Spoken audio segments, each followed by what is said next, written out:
Malipay na itong tanan. Malipay yung bata. Pura man tagnaw diri santo.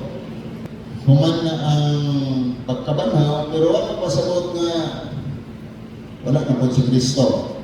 Wala na libuhat ni Kristo. Human sa nga nabanhaw. Muna itong isbutan nyo kapuntagon karoon mo, saan kamay ng gano'n mo ko kita may tungkol sa pagkabuhi o balik ni Kristo, gikan sa lugnanan, gikan sa mga patay, kaya pangita ko sa dito, wala na. Una, nakikita siya sa iyong mga tinunan pamatuod na naa siya. Buhi siya sa kanturan. But one thing about niining pagkabanhaw, mga kaisunan, na ang pagkabanhaw, nagpamatuod na ang kamatayon dili mao ang katapusan. Death is not final. Ang kamatayon dili na mao ang katapusan. Dali ako nito gamitin mga kaisunan sa mga pagdasig, labi na sa mga funeral service na alang sa Kristohanon ang kamatayon dili amay kadulan. Tungod kay kini mao ang pultahan sa lain nga kinabuhi. Hinoon dunay sakit mabati, doyo sa kamatayon, kawili, kaminaw. Pero makaisunan sa labing tinuod, ang kamatayon mao ang abling kanato sa next life, kinabuhi, loyo sa kamatayon. Kung mamatay ka makaduha, kung mamatay ka makausa, mahibokso ka makaduha, dili ka na makatagantang o sunod na kamatayon. You will taste second death. Kamatayon lang sa lawas. Si Ginoong Isus tingon sa John 11:25, ako ang nagbanhaw sa mga patay. Ako usab ang naghatag o kinabuhi. Ang nagtuo ka na ko, bisan pag mamatay, mabuhi pag-usap. Ang iyang garantiya ka na ito, igsoon maong ikaw na nituo ni Kristo, mamatay mo kita sa lawas, pero mabuhi na pag-usap. O ang pagkabuhi pag-usap, lahi na nga pagka kinabuhi tungod kay mag-angkon ng imong lawas o lahi nga lawas kaysa gibiyaan ng mga lawas. Ang gibiyaan ng lawas nagisulod sa St. Peter, magkaigsunan, dili na nakmaong lawas, tungod kay kanang lawas, dili na ingon nga sama sa earthly body, kundi it's a glorified, immortal, incorruptible, dili manunod, hantod sa hantod, kana nga lawas, gihimaya o gigamhan sa resurrection power of Jesus Christ. So manipid ko sa resurrection ni Jesus Christ, not just for Him, but for us, here and after. Here and the next life. Sa ato pa igsoon, siya ang source, siya ang tinugdan ni ining maong kinabuhi. Siya ang mubalik-balik sa kamatayon mahimong maangkon ang kinabuhi. Kinabuhing dayon, kinabuhing Diyos-ton, kinabuhi nga hangtod sa hangtod, o kini nga kinabuhi ang kaigsunan, magagalang kini o kadahugan. Dinhi og sa malabo. Dinhi og sa malabo. Verse 26 sa chapter 11, ingon ito ang bisan kinsa man kinabuhi na to kanako dili na mamatay bisan kanusa. Kung atong tanawon kung logic atong gamiton, dili na kuno daw mamatay. Sa tinuod lang naghiskot sa makaigsunan o pagkahimulan. Muangkon, mag-aangkon kitag kamatayon, mentras na apatan nini maong lawasan. Pero, ang iskutan na dili na mamatay, kanang glorified, incorruptible, eternal, glorified body, dili na siya tutlag kamatayon. Death proof. Dili na tutlag. Unay balik proof, kining death proof ang glorified, resurrected body. Okay? Ang pangutana sa verse 26, mutuo ka ba ini? Mutuo ba ta ini? Mutuo ka ta resurrection? Kung dili ko nung tama, kung pangin gusto Pablo, kung dili na mutuo resurrection ng atong pagtuo, awang. Way pulos. Gawas niya na magkaisunan, dili ka makaangkon sa benepisyo sa giandam sa Ginoo nga nagkumikan sa pagtuo. Kay nga naman, ang pagtuo maoy motokpon nimo maangkon kini next life faith. It is faith-based promises na base sa pagtuo ng mga saad. Nakarunod ang kanyang mga saad sa Diyos. Pero how do you acquire or maangkon nimo if without faith? We must live by faith, and without faith, no one can please God. The Bible says, Ingo siya, whoever believes in me, though he die, kanina rin mo, hindi mamatay, pero bisan ko na mamatay. Nasa mo hindi mo ko na ni? Ito pala siyo, ito, dili, ang ito ka na mo dili mamatay, nag-iskot na pili na may mula. Ang pag-ingon ko na nga, whoever believes in me, sige sa mo ito ka na, bisan pa siya mamatay. Physical. Kaya ang context ang mga tayo sa una, nakaman ko sila nagatubang sa lugnan ng Lazarus. Physical death. Physical resurrection. Pero this time, pag ingon niya ini, 11:26, ni-shift siya dito sa espirituhan ng mga utang. Ngayon naman as Jesus, usahan ko na mga parisyo din kasabot, kaya usahan yung kalit lang siya o simang sa espirituhanon. Munang kalipog sila ingon sa ni Ginoong Jesus pagpantay mo sa mga ipagpatubo sa mga kalit. Kalipog na sila. Kaya nila atubang parang to. So from physical to spiritual. Pero mauna ang iyang style sa pagtudlo. Kung ikaw, bagong gustuhan ang galing mo ikaw, asa man ang shifting, it takes a renewed mind to understand the spiritual things. Okay? So yung sasabihin sa nito ka na, kung isa pa sa mamatay, nagpasabot kinima kaisunan, nga magkinabuhi diha sa spiritual o sa physical nga life. Spiritual life and the resurrection, physical resurrection, but in another form. Resurrected, upgraded, ni-level up, nga body, nga lahit na, ninilawasan. Ninilawasan naman ang virus ng pananay. Kini nga lawasan, maka sindok na ni kagawanan. Maka matupahan ng taong dili mao, daotang hangin, maglain ang mong ginawa. Pero kanang resurrected, glorified, incorruptible, eternal body, kalit na naglulusot o dingding, kalit na po ng mahanaw. Like that, just like Jesus. Jesus na nga sila, kalit na wala. Muna sa human po nga, nagtigog sa, kalit po ito nga. It's the kind of life na gusto sa Diyos, anak ka na to. How do you reign if you reign in the same level sa mga tao na imong harian? Kaya mo ng Bible, nga ang mga Kristiyano, bubalik ko ba kaniya, kung paghahari ko ba ni Kristo? Na kung saan yung paghahari kong lahi, ang samara sa mga tao dili ka lahi. So, it must be above the level where the subject ang usaka mag-ahari. Romans 8:1-11, magkagsuna na gingon, unyang tungod kayong Espiritu nga nagbanhaw kang Jesus, anak ka ninyo. Not the word anak ka ninyo, gahalit ng yellow. Ang Espiritu nga nagbanhaw kang Kristo, the same Spirit that raised Christ from the dead, dwells in you, nagapuyo diha ka ninyo. Maraming ko sa Romans 8:11. It's living, if you are a believer of Jesus Christ, if you are aware or not, there is an impact and effect of this Spirit na kasulod mo. Kaya the same Spirit na nagbanhaw ni Kristo, ito basta-basta na Spirit, that's very incredible, powerful Spirit. Mubanhaw ko. So the same Spirit that raised Christ from the dead, ang Espiritu nga nagbanhaw kang Kristo, ang nakapuyo ka ninyo, siya nga nagbanhaw kang Kristo, mausap ang naghatag o unsa kinabuhi nga sa inyong lawas na adunay kamatayon. Ining lawas na. Pwede na yung puyan. And the Bible says nga, do you know that you are the temple of God? Ang inyong lawas is the temple of God.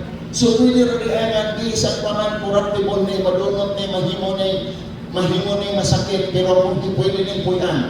And once pupuyo ang Espiritu sa Diyos, niini maong lawasan, dini maong kinabuhi, niini maong kinabuhi sa inyong mga lawas nga, doon ka ba tayong buhatong niya, kinali sa Espiritu nga nagpuyo diya kaniya. Kung sa mga kini pagpanhaw, kini pag-energize, kini paghata ko regenerative power sa atong lawas. Nang doon atong lawas, mahimo man madunot sa pagkakaroon, mapulihan naman ni unya, pero mag-eksonan, mahimo ni mag-angkon o lahi nga gahom. Sa iyang puyo, adiyang puyo na ganing musunod ng Espiritu sa Diyos ng ikanatok, you will become another different person. Mahimo kang tinig lahit na Diyos na tao. Your personality change, your perseverance will change, your focus will be changed, that can change. Mag-eksonan. Why? Because the Spirit, ang Espiritu sa Diyos, mo operate sa iyong lawas. Ang iyong lawas mo yan. Pero once the Spirit of God, mupuyo ni mo, you can pray as long as the Spirit wants you to pray. Makahimo ka pagampo, sumalas, makabatong ka kaisog, sumalas sa gusto sa Espiritu kanimo, nga dili sama sa imong natural nga kinainahan. Because the Spirit lives in you. The Spirit, once you are a believer, you accepted Jesus Christ, there's a Spirit living in you, and you have a definite wisdom, a definite mindset, a definite perspective, a definite concept. You are different. Gusto na, if you are not aware of this, be conscious that the Spirit is living in you. Na ang Espiritu nagapuyo nimo. Amen. So the reason why Uzziah, isot ka nakasamot sa pulong sa Diyos, tungod ka rin, we are not aware how to operate the working of the Holy Spirit. Pura magnaakay kurintis palay, pero kung di ka malumong gamit of rest cooker, washing machine, nothing will happen. Because wala kang kahibalo. How to natin, mahadlok ka, basig magubat, makurintihan. Nga naman, wala ka makahibalo o mahadlok ka ba? Naaranan ko ba? O ba ka na ito mahadlok o puйтanta sa balaang Espiritu? Kung atong palihok mo ng balaang Espiritu, kahit muna gani pagpanlihok sa balaang Espiritu, lahit ang imong pagpanulti, lahit ang imong kaisok, lahit ang imong kaalam, lahit ang imong mga panikay-sikay sa kinabuhi, lahit yun. Ang kulang lang to switch on the power of the Holy Spirit living in you. If you are a believer, naananin mo, pero kung wala pa, pangayon. We are made just like this hybrid car. Kasabot man ang hybrid. Hybrid, puso na ron, mga BYD, sa kanang mga brand car, di ba? Tawag hybrid car. Naman itawag pa ni silang hybrid car. Dahil ko bang brand anak yun na battery naman siguro na siya. Kasi no, lithium, o di. Pero kanyang mga hybrid cars, they are self-charging hybrid car. Uses electric motor and petrol diesel engine to provide power that driven wheels. Maunay mo pagdana, maunay mo paandar sa imong sakyanan, ginamit ang electric motor o tobel sa diesel. Okay? Ang ubalan na, ingon mo kang hybrid inverter sa mga solar. Ito na kaibalo, si Glenn kaibalo na. Sa mga hybrid na inverter, may battery, nag-operate sa battery, nag-operate po siya o charging sa solar. Duha. Kung ingon kang hybrid, meaning dunay duha ka butang na nakapalihok ni ini. Although, kining mga sakyanan, kung ingon tanghawon, kung wala na sa engine, wala na sa tubig, useless na siya. Our bodies are useless. Without the power of the Holy Spirit, we cannot do the work of God. We cannot lay hands on the sick. We cannot pray. We cannot speak in tongues. We cannot preach. Na naman. Powerless kung wala ang power sa Spirit. It's a powerless car kung wala charging. Self-charging mechanism na mahimong tugilan, o kining petrol or diesel or mahimo tingali nga na siya built-in battery pina. Duha man ang klase, lithium o lipo. And if lipo 4 battery, kung dili magdali na kaisunan, muna dili ka paningala. Pero kung Kristohanon ka na, hangtod karon di ka makatindog sa pagsulti sa buhat ni Kristo, nagduda ko wa pa kay Espiritu sa Ginoo. Kaya ang Espiritu sa Diyos makahimo nimong isok, makahimo nimong madasigon. Kung ang imong tingog mo ok na gani atubangan sa tao, kay sa sobrang kahadlok, nagduda ko wala pa nimo ang Espiritu sa Ginoo. If you have the Spirit of God who raised Christ from the dead, will quicken our bodies, our voices. Maurang tingog, kanang tingog ka mahimong mausap o dili na maurang tingog ka tungod kay nga naman ikaw na sa Espiritu sa Diyos. Pakantahan ang Holy Espiritu. Malapas tinginit ang iyang kinantahan. Pero nakasabot ka, o na Espiritu sa Diyos nga nagalihok nimo na kay isok pag-atubang sa problema, pagwali sa pulong sa Ginoo, pag-atubang sa isang unsa man hadlo pagsulay, labi na ni Christ karon. Walay butang kahadlokan bisan kamatayon gidaog ni Kristo. Amen. Palakpakan ta ang Dios. Walay dili mapildi sa Ginoo. He is undefeatable God. He is that kind of spirit. And we are like this hybrid car. We are useless without the power. And we are self-generated because once na ang Spirit, we can generate more power because the Spirit will help us to produce such power. Produce in such a way that mahimo ni mo nang ipa-multiply ang imong mga manifestations of the result of the working of the Holy Spirit. Dili na usan. Ang hybrid car, pagdagaro, pero wala ko nalunggan hybrid car, makantang, ng laba, wala ko hybrid car na nakita na ng lampaso, ng limpyo, wala. Pero kung ikaw, labaw pa sa hybrid car makaisunan, you can do all things through Christ, who strengthens you. Amen. Hallelujah. Dili na usalan ka function, you have multi-function to be used by God if you have faith nga na ang Espiritu sa Diyos. Ingon sa kung mutuog ka mo ni ini, mutuog ka ba? Mutuog ba ta? We have this Spirit magkaisunan nga nagalihok sa atong sulod. Usang nga dilita angay nga mahadlok, angay nga malisang, minsan pamanugon sa ikamatan. Yatik-atik rin na murulba karon, 2 pesos. Pero kaya isang tablik na murulban ng to ko makensunan ng Espiritu sa Diyos, bubuhin ni mo. Amen. Hallelujah. Nga naman diyan, kung sa'y nakapabuhin ni mo, gatubilan ni kagasolina, kaya mamatay na kita niyo, mamatay kaya mahal na gasolina. O sa kanil mo kaya inon, gasolina niyan. Kung saan limbong sa yawa ka, nga, ang threat karon, ba't tamo? No. Where comes this idea? Where this idea comes from? Ingon ang Bible, the thief comes to kill, to steal, and destroy. Asa ang idea na patyunta tungod ini mong crisis, gikan sa kawatan, isang kawatan, mawag yawa. The devil wants you to be dead. Aron na kung mapatay ka niya, maundang ang purpose, function mo sa kingdom sa Ginoo. Mauna yung tuyo. Hinagdukon ka. Pagdaginot ka. Ayaw ng sipa. Iyawat na lang dikit. Ipalit na lang ang bugas. Kaya mahal ko ba? That's a lie. Pagkat na sa iyo. Mga kaisunan. Munang konflikt na magkabantay. Werting buyawa. Pero salamat sa Pilipinas. Nga naman. Bahit sa kalimutan. Grabe ng panik-bahin. Grabe panik-bahin. Kita na makaisunan, wala panik-bahin. Ano?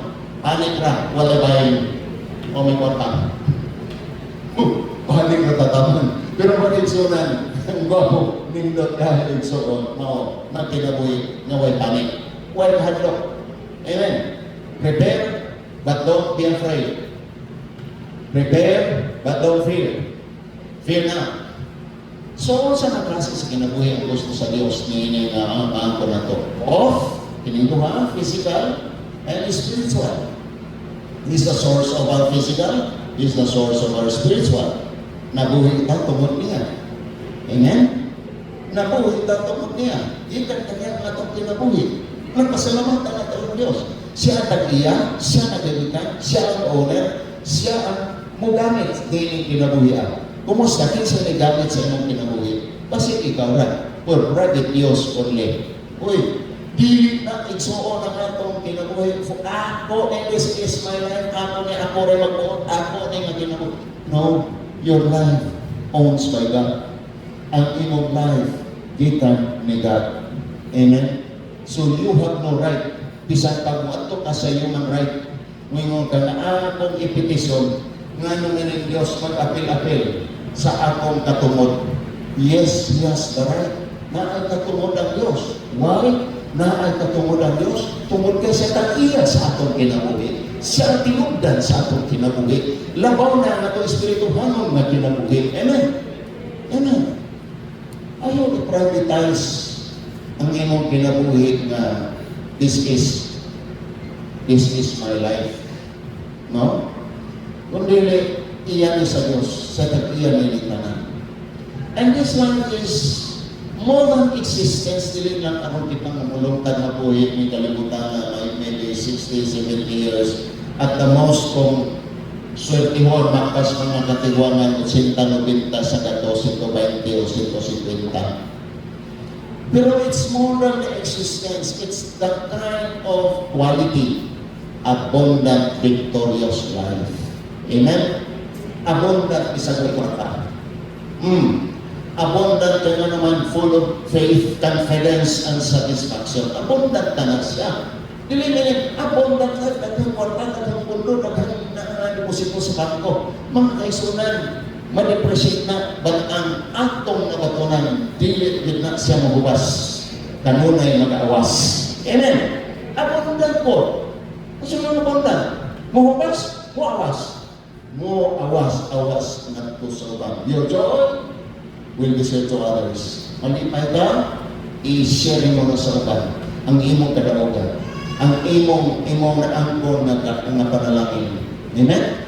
Ang imong angkor na time. Share your time with others, especially this time we need to pray for one another. Kinahanglan na po na. And this kind of life is eternal life. Eternal hantod sa kanturan. It's a that kind of life. It's a Zoe life. Life na ditdot ng ugdisan unsan mga dautan nga mga hinagibang sa kawan. Ingon siya nga sa John 14:19. Tungod kay ako buhi man, mabuhi usab kamo. Amen. Unang assurance. Nagaling ang bisan mamatay, mabuhi na kipon.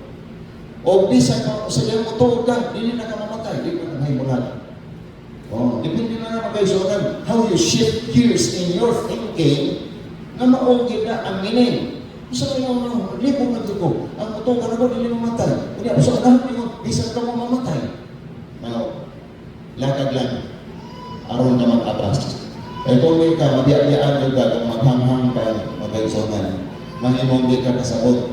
Pero the Spirit of God, I just trust the Spirit of God when I preach, Lord, ikaw na ang magdugang kasabot. Because the Holy Spirit is the best teacher. And siya, I was there. In Revelation 1:18, yun siya, I was there. And now, I am alive. Jesus conquered death. Siya ibuntog sa kamatayan, siya buhin na buhangtod karon. Pinalayan ko mo ni si Otso, naging mga makaisunan, ako ang buhi, ang namatay ako apan tanawa. Buhi ako o dili na gayon mamatay. So, ingon nga siya buhi na dili mamatay, mahimong buhi na kang dili mamatay in the Spirit. Okay? You will suffer, you should not suffer defeat because death has been conquered. Okay? Emotionally, psychologically, dili na nangangay. Nato nga pagadawaton nga kapilihan kamatayon sa pagbati tungod nga naman si Kristo ni bunto ganit sa kamatayon kaniadto. Og hangtod karon paghaw gihapon. Ilalong sa akong gahom ang kamatayon ug ang Hades. Doon na siya control. Ingon sa English translation, "We took the case of hell and death," meaning I have the control and authority. So don't be afraid. I am the first and the last, and the ever-living one. Usa ako kamong nasigon ni crisis karon, ayaw kahadlok. Tapat, ayaw kahadlok itso. Amen. Ayaw kahadlok. Mabayaran lagi ng mga utang. Amen. Dili na makamatay mo, mamatay ka na sa konsolasyon. Pero kanang utang lang, igna, utang ka ra. Amen? Busa magkaisunan, madaogon ang Kristohanon. Si Kristo, adunay kontrol o kadaugan nini tanan. Hallelujah, palakpakan na to ang Diyos. The question is, madaogon lagi, asa naman siya ron? Asa naman ang nabanghaw ang Kristo human sa iyang ascension, pagkaya pagbalik dito sa kalangitan? Yung unang Bible, kopyahan ng mga verses, Hebrews 1:13, Hebrews 10:12, Colossians 3:11, 3:1, 1 Peter 3:22, o Acts 7:55-56. Na ang mga verses isbutan, Jesus Christ seated at the right hand of the Father. Siya ang galingkod sa tuo sa atong amahan.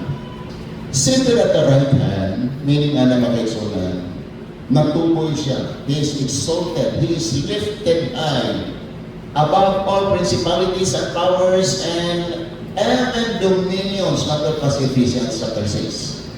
Natuboy sa ibabaw ng anong klase sa gahong. The political power, the economic power, whatever kind of power.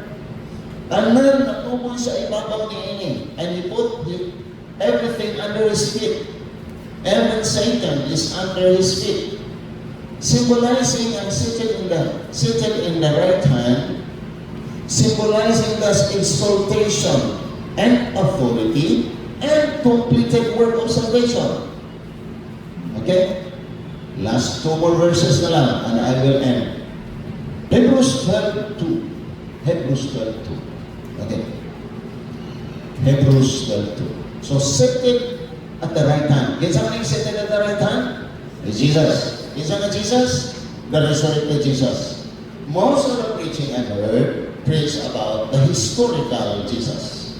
Ito bang kasaysayan na si Jesus hindi sa kalibutan? Muna kasagaran ng marunong wali. Si Jesus na nambal, si Jesus na paigawas o mga balatian o mga paigawas o malimunyuhan, nagpahunong sa bagyo. Muna kasagaran ng madunggan. Di ba? Sa mga wali sa mga. But never, it's very seldom na nawali ang resurrected Christ. The resurrected Christ. Na naglingkod ka rin sa tuo, sa amahan, nananahagihan ko yung gahong. Nananahagihan gahong. Bisa magtugot na niya at sa salangin pinyo sa ako, ipadala ninyo ang magtutulong ang mga galang espiritu. Apan ako maglingkod sa tuo sa akong amahan, kung sa'y buhato niya. Kung sa'y iyang lingkuran, rocking chair, bangkito, murag lang, ang iyang lingkuran dito, throne, ang lingkuran sa mga hari. Bulawan nito na, yan ay mga carvings, mga decorations. Hebrews 12:2. Isintro na ito ang atong una-una kang Jesus na mawag isandigan sa atong pagtuo. Sugat pa sa simulanan hangtod sa kanusan? Hangtod sa katapusan. Amen? Yan na sa katapusan mga adlaw. Bisan pa sa katapusan mga adlaw, beyond all ages, kung man sa katapusan, nakagyan mo ng Diyos. Wala pa sa sinundan, nakagyan mo ng Diyos. Because you cannot confine God in a certain time and space. Because He's God. Kung di mo siya mag-contain, mabutang sa usapin space. Matter. Okay? Mabutang mo siya sa hangin, solid liquid dust. Dili na sa dahil. Kaya pwede naman mo sa i-contain ito. Igarapon mo ang Diyos. Okay? Ano mga tao ngayon na? Ibutang nila sa garapon, sa ilang mga na kung sa mabuhat sa Diyos. dili nimo siya mabutang o kuan disposable na plastic. Ingon siya, isintro nato ang atong mga mindset. Wala sa natong mindset, focus on Jesus, crisis, focus on Jesus. Dili sa analingin sa nalalabay sa gasolina, Christus gasolina, lingon. O kada labay yung lutuhan niyo, sinikos. Focus on Jesus. Amen. Focus on Jesus. Para rin kami lagyan. Ingon diha, isintro ang muna-muna nito kaniya. Nangao ang tinugdan o ang kompleto sa imong pagtuo. Letter B, 12b sa Mount Verse, the same verse. Ako sa masahon din atong i-expound. Diyan ko siya ang paglansan kaniya sa krus o walang niya sakayan ang taulan. Okay? Tungod kayo huna-huna niya, kalipay na madawat niya unya. O karon ako na siya naglingkod tuong sa tuo nga David sa trono sa Dios. Diyan na sa, igawa sa saang seated at the right hand of God. Pero this time, yun ay detail diyan. Trono. What is throne? What is trono? Dili na sa bangko sa ordinaryo. Bangko na sa mga hari. Lingkuran na diha mag-aagas ang otoridad, ang gahom, ang deklarasyon, ang balaod diha sa trono. Okay, once the king will proclaim, it will happen. So, kini mo ang verse pag-iksuna, nagtugang na to. Pag inong isintro ang imuna-una diha sa tinugdan o mo kompleto sa atong pagtuo, He is the source. He is the author. He is the leader. He is the initiator of our life of faith. Hindi mo pag ginabuhi sa pagtuo ng Diyos na yung pasiuntangan lang ani, dili man ikaw. Dili ikaw. Kabar, dili ikaw. Kundi ang Diyos mo'y nagbuot na there was time in your life na mahimo masinatian nimo ang talagsaon ng pagpanulos ni Kristo. He is the author, the finisher. He sustains and completes our faith. Siya ang sustain o kumplito sa atong pagtuo. And next, He is a successful. He endured the cross. He is successful Savior. Iyang antos ang mga kasakit dito sa cross. Nakantos niya. Tungod niini may pagsalig kita.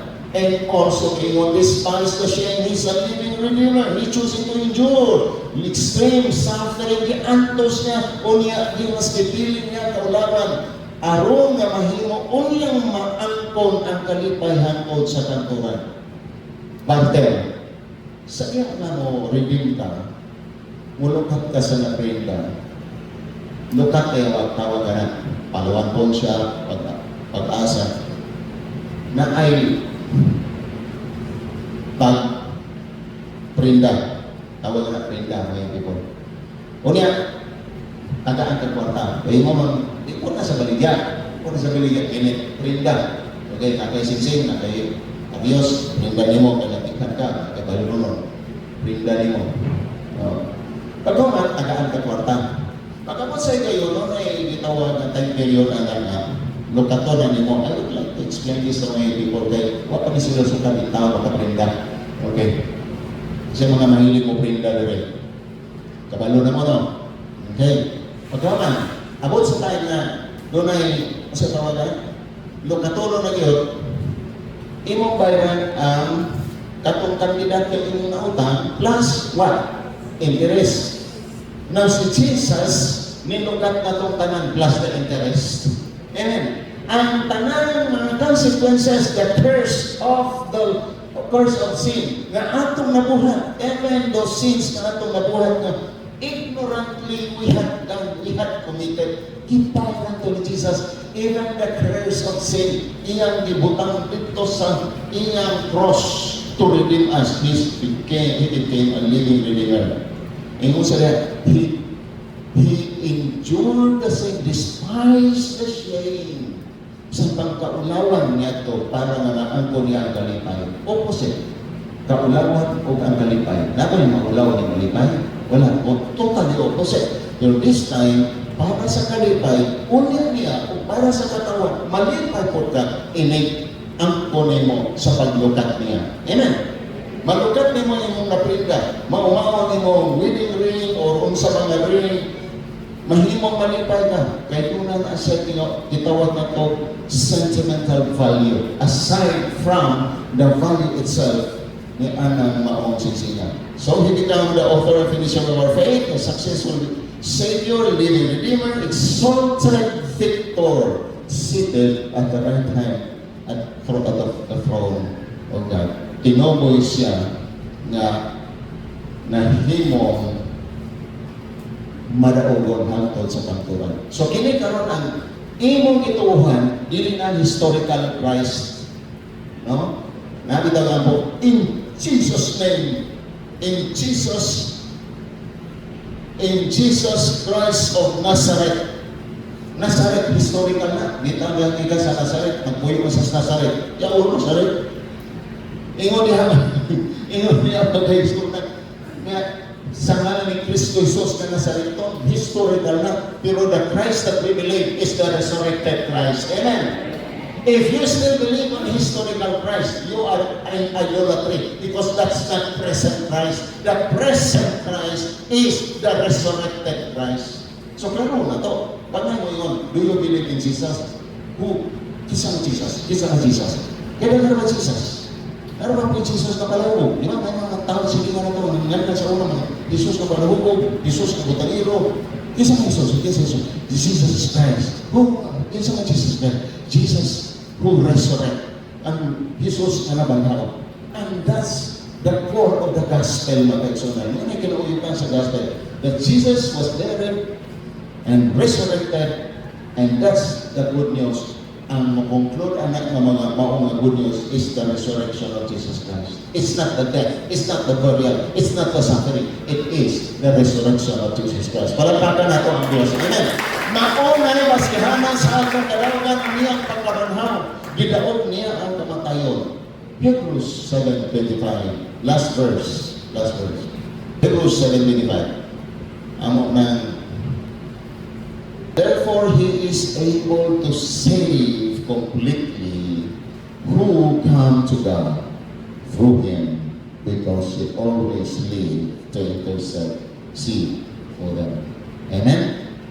Siya nahimong makahimo sa pagluwas ka ng pagkanato sa higpit sa kanang panahon. In some other translation, to save us completely at all times. Those who come to God through Him, because He always lives to intercede for them. Okay. Unsa makita nato nga Jesus dili? Jesus nga na-resurrect na siya, number one, ultimate Savior. He's still a Savior until now. He's making everything He can to save and completely preserve you safe. Wala kang, once you're saved, once manilawat mo si Kristo, bibiyaan na ka ni Kristo. He tried to keep you safe. Na dili ka mahulog sa sala, mahulog sa katilihan, mahulog sa pagkahimulan. Nalingkamot si Kristo karon dito sa trono sa iyang amahan to keep you safe. Okay?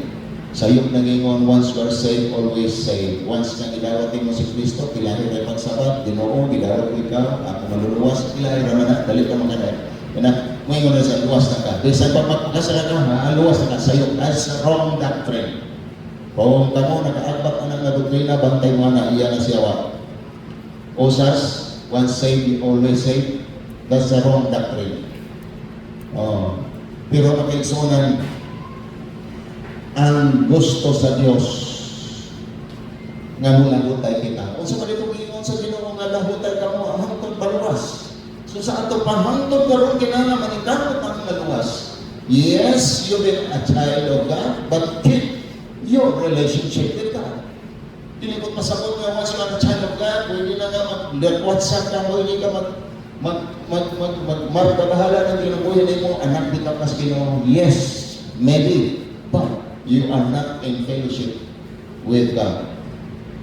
Ultimate Savior. Through Him, mediator. Intercessor. He stands in the gap for us and for you and me para na ikaw gago makaigsunan, makabarog sa kabangan sa Diyos. Yes, Ngayon na nga, dilit sa iyong pagbarog na Kristohano, pero na siya muna pataliwala kami. Mga liyo po sa samahan, mga sa tabang sa Balang Espiritu ng ipadala niya sa kalibutan, Holy Spirit, at to ito, kumurag na backslide na to, at to ito, kumurag na bugnaw, na napandol mang tutos wali, at to, matahon na yung sa Holy Spirit na tuwa, nung nga magbahay mga pagpastor, na dahil ito sa Bible yung wali. Amen ba? Na, hindi yung nga idea. Masahin mo yung tanga, wala na ko kaangay. Wala na ko kaangay ang nagdagan sa simbahan ba? O, wala na ko kaangay sa tinagdan sa orkan, pero mag-haisuna ng Holy Spirit. Keep working in your heart. Touch in your heart. O, para ikaw makabalik nandito sa Diyos.